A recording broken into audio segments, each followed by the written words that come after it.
Kuzuzangpo, you're watching Bhutan This Week with me, Sonam Rinchen. Our top stories this week. People across the country offered Tashimelam to His Majesty the King and Her Majesty the Gyaltsen for their third royal wedding anniversary. The Prime Minister says the government will see whether undue influence was exercised to appoint particular agents, as he spoke on an apparent scam involving a company each from Bhutan and India supplying hydropower equipment.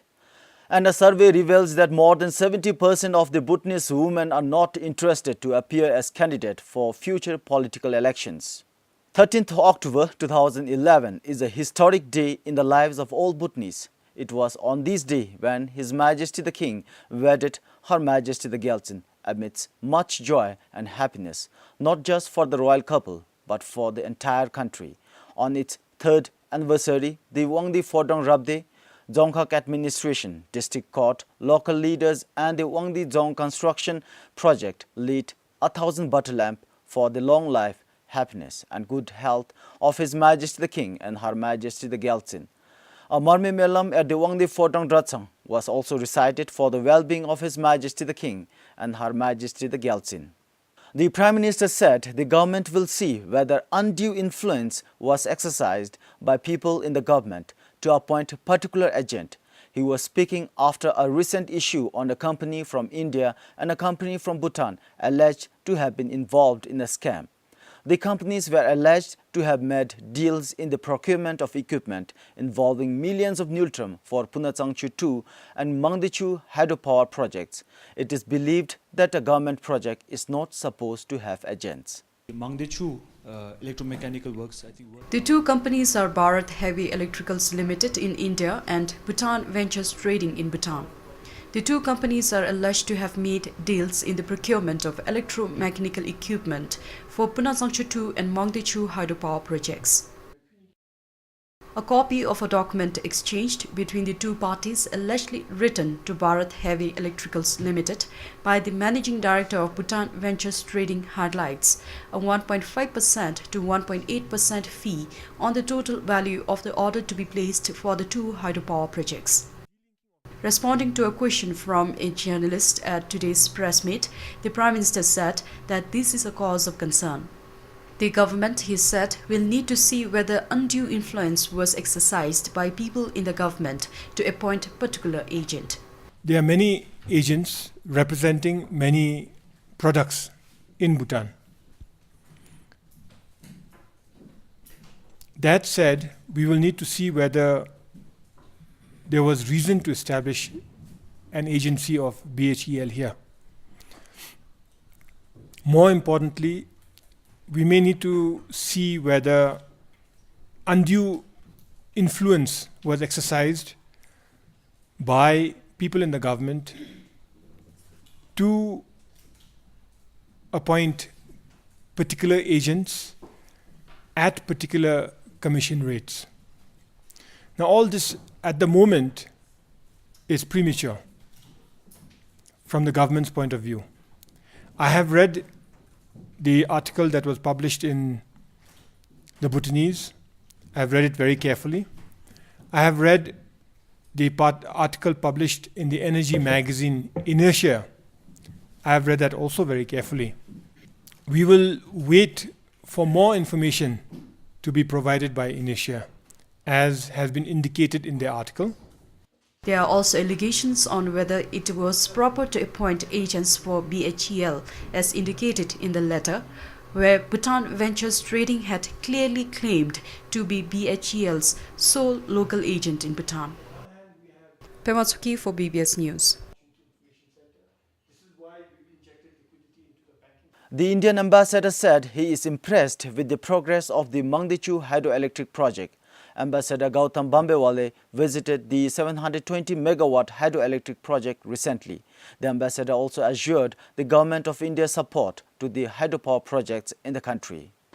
Expressing satisfaction over the progress of work at the Mangdechu hydroelectric project, Ambassador Bambawale said the project will complete on time. This project is proceeding so well that my guess, my estimate is that the project is going to be completed bang on schedule by the end of 2017. And I also think that the Mangdechu hydroelectric project is going to set a new bar or a new norm for the way in which India and Bhutan do hydroelectric projects, do such projects, in the sense that the efficiency and the proficiency with which this project is moving ahead and moving ahead exactly on schedule is something which in the future we will learn from.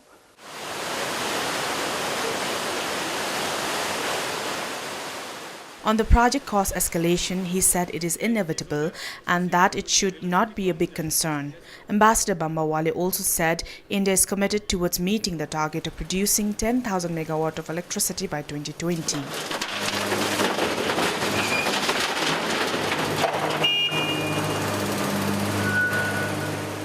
He added there are a large number of hydroelectric projects on the table but said Bhutan and India should first focus on projects at hand. I think that we have enough on our plate. We should focus on these projects first. We should complete them while at the same time looking at what can be future projects, whether it is Kurikungri or some other project. The construction of the Mangdechu hydroelectric project is scheduled to be complete in September 2017. While in Trongsa, the ambassador also visited the Dzong and met with the Dzongkhag officials this morning. Compiled for Sujaman Thapa, Tara Limbu for BBS News. More than 70% of women in the country expressed no interest in appearing as candidates for future political elections. This was found in a nationwide survey by the Election Commission. The Election Commission carried out 3 different nationwide surveys in the last 2 months and found that almost 74% of women were not interested to partake in elections in the future. The findings indicated that women are having low educational attainment firstly, which they think it is the very important factor to explore their capacities, skills. And at the same time, from the focus group discussion, it was indicated that women are not interested because they don't want to become unstable. They don't want to lose the employed jobs. And at the same time, the very strong indicator or the factor or the variables that women are not interested is that domestic responsibilities. The findings were presented in a 2-day international conference where representatives from Bangladesh, India, Nepal, Sri Lanka and Bhutan presented their research on women in elective offices. The consultative meeting is a follow-up to the 4th meeting of the Forum of Election Management Bodies of South Asia held last year in Thimphu. Following concerns on low representation of women in elective offices, a study to be carried out in each participating country was resolved then. Reports from each country will be compiled as one and presented to the 5th meeting of the Forum of Election Management Bodies of South Asia to be held later in Nepal. Compiled for Yishig Yeltsin, Dikichorin Doji for PBS News. The Office of Attorney General has filed in a case against 2 former health staff, accusing the 2 under corruption charges. According to the Office of the Attorney General, the 2 men had misused public money during the procurement of hospital equipment supplied from India. BBS was not able to get more information into the total amount of the fund misused, but will keep you updated with time. The case into its 5th hearing, however, saw the judgment of the 2 accused denying the charges, producing evidence. The next hearing will be in November. The Move for Health work in Thimphu received a total donation amounting to over 2.4 million Niltram for the Bhutan Health Trust Fund. Prime Minister Tsering Tobgay led the health work from Khasarapchu till the Clock Tower Square in the capital.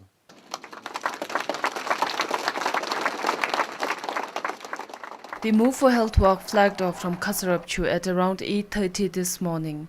The opposition leader, some of the cabinet ministers, members of parliament and senior government officials also joined hundreds of other participants for the walk. The walk is to promote healthy lifestyle and to raise funds for the Bhutan Health Trust Fund. By making the people awareness, by creating the Move for Health walk, will let them people around us know that it's benefit for us. Travel by car not working, no? So that's why this working is very beneficial to us. Approximately in about 3 hours, Prime Minister and the team reached the Clock Tower Square. Addressing the gathering, Prime Minister talked on the importance of staying a healthy lifestyle. At the Clock Tower, various organizations, agencies, ministries and individuals handed over their donation for the Health Trust Fund. Health officials said the Bhutan Health Trust Fund will have to take up the full financing by 2015 when the Global Alliance for Vaccines and Immunization pulls out, while the cost of essential drugs for the financial year 2014 to 2015 is said to be 182 million Nyultrom. Today, the Bhutan Health Trust Fund has a total of about 1 billion Nyultrom.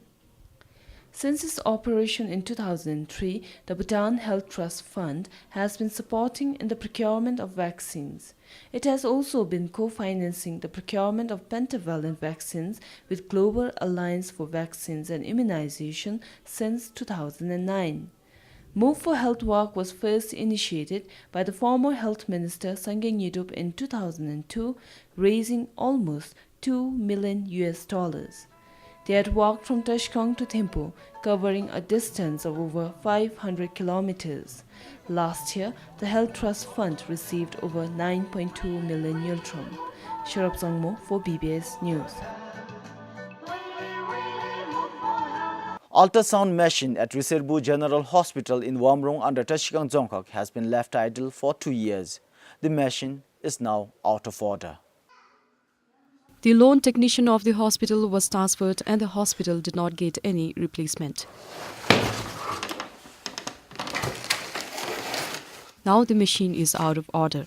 The breakdown of the machine has further caused problems to the patients. The hospital's administration officer said the issue had been notified to the Dzongkhag. We had an emergency out here in the hospital, so we have to use the machine. And doctor and nurses once used the machine.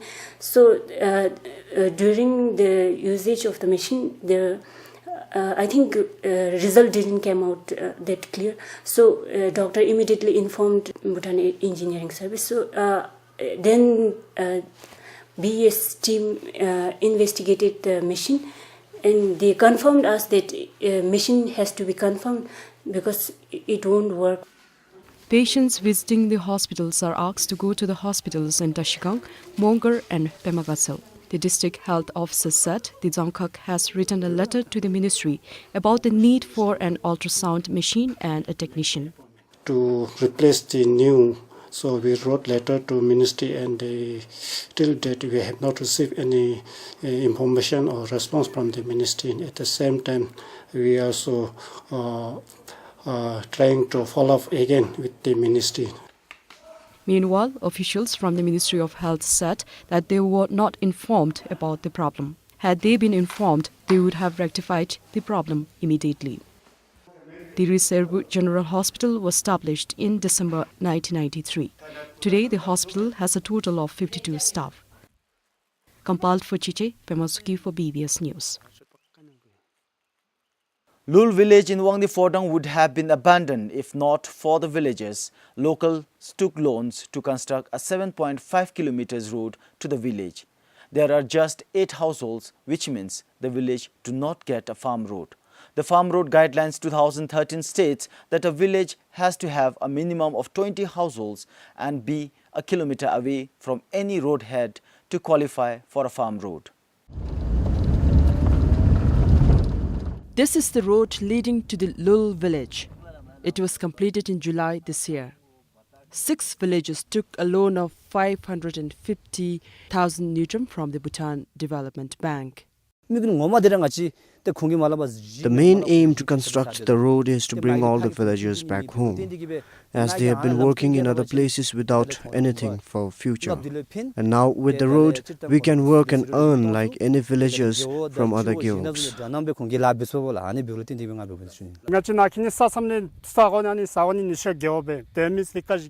This area is under Nisho Gyeok and our census is registered under Kaji Gyeok. So with 2 gulps to work with, there was no development. Once our Tsokpa requested the Nishu Cup, but was told our road cannot be constructed.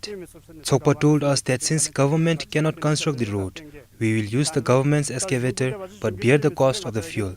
So we constructed the road.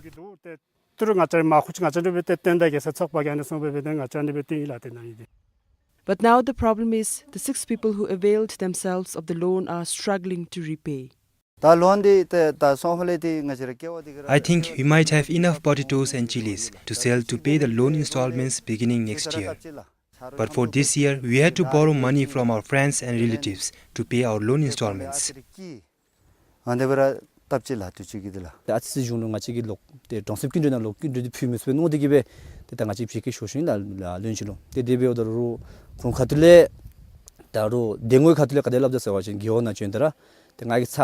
계단이 슈베세일 아까길디 세오달로 드로 댕고 카틀레 타치기 뚜르디 헤마탄토메 궁기 뚜르디 티몽 오블 벨레 텐디기베 때데나로 땅타지사다 뿌리면도 세로 때 카틀 데벨롭 되시레 때 달랑아체 때다 론 맵때 롤레이노 카트비스도 벨로랑 아체네베 코시도 세슈니.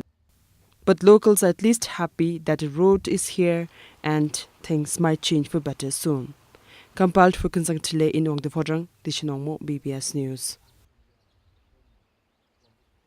Many suspect the fuel depots could be cheating motorists. If you are filling your car with 5 liters of fuel, the meter board would show the same while the actual amount of fuel that you get would be less. Now, in an effort to curb such fraudulent practices, if any, the Department of Trade and the Bhutan Standards Bureau have come up with a measure. Every fuel depot in Thimphu was provided with a 5-liter brass can like this one by the Department of Trade today. The can, certified by the Bhutan Standards Bureau, is to be used to check if fuel dispenser dispense the exact amount of fuel paid for.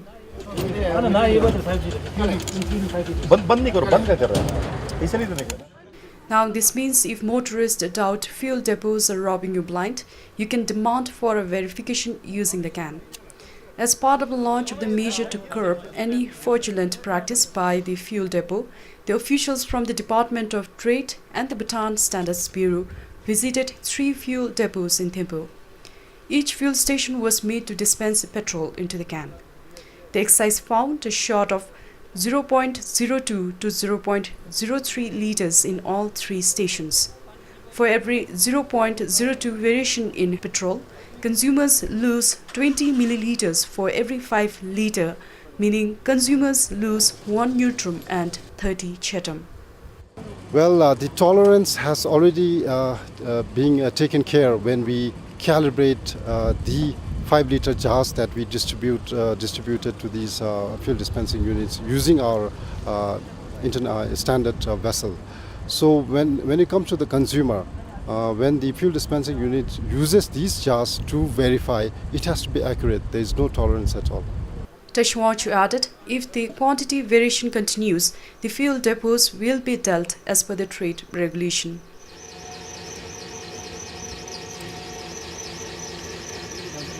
If the consumers have a doubt on this, and then when they verify, if they find variation, negative variation, they have to complain, take this complaint to regional officers, Department of Trade in various Dzongkhas, and then regional. It will be the responsibility of the trade officers in the Dzongkhas to do the necessary correction.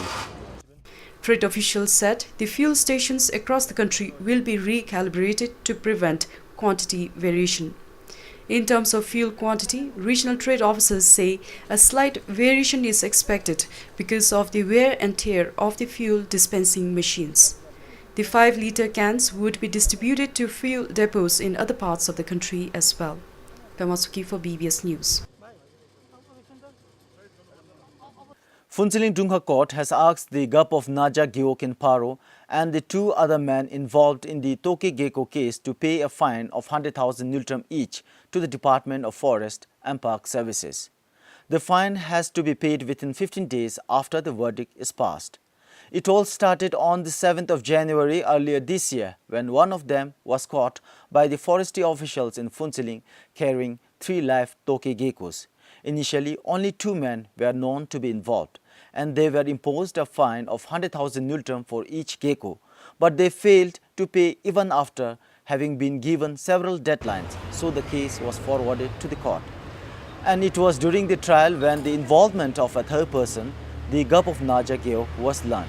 Meanwhile, one of the men, who is from Chuka, absconded and was not available for any court hearings. According to the verdict, when arrested, he will face a 3-month prison sentence for contempt of court in addition to a fine of 100,000 nultrum. Bangi Bazar, a settlement about 5 kilometers away from Phuntsholing town, used to be a bustling settlement a few years ago. However, with time, things have changed. Today, from dwindling business to the risk of monsoon-fed floods, Bangi is surviving against all odds. Locked shops and fewer people have become synonymous to Bangi Bazar now. In the past, Bangi used to be the nearest road point for villages from Gyeoks like Lokchina, a part of Phuntsholing, and even for Tading Gyeok under Samsi Zongkak. Bangi was the main place for these villages to market their cash crops. Shops, mostly bars and restaurants in the area, also served as places for respite to the villagers before beginning the arduous journey to the villages. Business was good then. In the past, when there was no route, business was good. During their travel, they stopped in the shops for tea, snacks and food. But since the road was constructed to other villages, they mostly travel in vehicles. Everyone travels in vehicles and they don't stop here. In summer, business is little better. Being a settlement along the banks of Amuju, Bangi also faces constant threat of floods during the monsoon season. This has led many shopkeepers like Tsiring to close down their business during the rainy season. In 2000, the flood washed away my shop, which is located upstream. After that, I shifted here. It is not the main Amuchu River, but the small stream nearby that poses risks. Last time, it flooded even inside the shops. With the monsoon over, she is now working at reopening her shop. But monsoon and upcoming of roads are not the only problems for people of Bangi. Their biggest concern is that with the upcoming Amuchu land reclamation project, they'll have to leave the place sooner or later. We have lived here for over 20 years. If we have to leave, I don't know where to go. Even if we go back to our village, there is no edible land, and that's why we started shop here. So if we are asked to leave, we will face problem. Phuntsholing from the officials said, since it's an unauthorized settlement on government land, they will have to vacate the area for the reclamation project. While the first settlement at Bangi dates back to decades ago, a part of it sprouted in the recent years due to the soaring house rents in Phuntsholing. There are around 15 huts in Bangi. From Phuntsholing, Sonamongdi for PBS News. And the fair, Imtrat Mela, otherwise supposed to be an annual event, was held in Ha after a gap of 1 year. Thousands of people from the Zongkak and nearby Zongkaks gathered at the Imtrat Mela ground to be the part of two-day fair. The opening of the fair was graced by His Royal Highness Prince Jigel Ugenwanchu. As part of the 52nd Raising Day celebration of Imtrat, the fair featured spectacular shows ranging from display of daredevil stunts, gymnastics, karate skills and dances. The highlight of the fair was exhilarating skydiving display, thunderous roaring and resounding motorcycle stunts, and death-defying ancient martial arts. The people were left enthralled and entertained in the fair as always.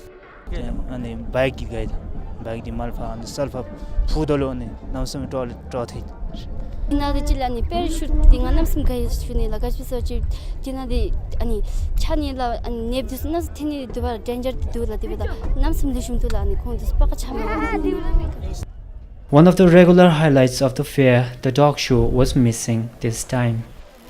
The fair also offered wide range of games, wide variety of goods and foods on sale. Such fair is organized to promote Indo-Bhutan friendship.